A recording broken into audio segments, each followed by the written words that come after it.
Private equity, we don't invest directly in private equity in this fund, but the investments that we make in our other funds and that Fidelity makes as part of its regular practice of investing are very beneficial to the public equity investments that we can make in this fund. And there's really two main ways that the public equity investments benefit from our insights that come out of the privates.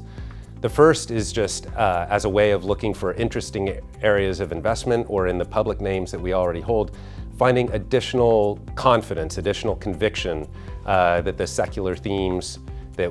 we originally used to underwrite the investment in a public equity are still there, or potentially that they aren't. But oftentimes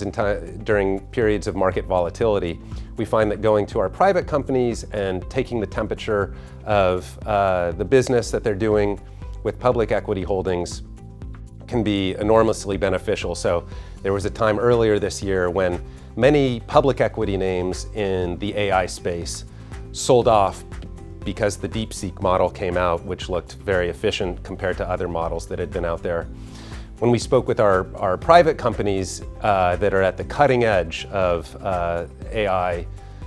technology, we really all heard a similar message from all of them, which was that the greater efficiency of the DeepSeek model was likely to accelerate rather than decelerate the pace of spending in AI because it allowed so many more exciting capabilities and to be unlocked with the efficiency there. The second area that private investments can be very helpful is kind of in an opposite way, looking out for areas of disruption that some public equities are vulnerable to in changing market environments. And that's certainly a spot where private investments in the software space have helped us identify vulnerable public software companies whose growth prospects may not be what they once were. And in the past, it's been an area where even in areas like